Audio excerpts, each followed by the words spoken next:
one of the things that is most moving to me about the piece is actually watching the kind of gateway of the sports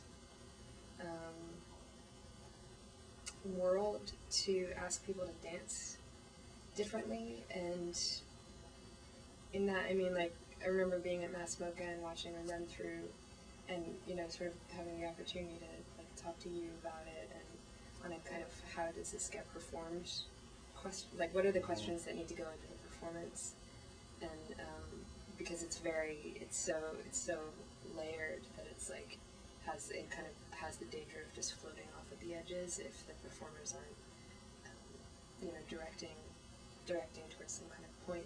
Mm-hmm. And just feeling like the answer was in fact to give up what was really known about dance performance and actually like engage. I mean, I guess that's the sort of virtue of like task-oriented movement, or the kind of, if that's a movement heritage that we have. Mm-hmm.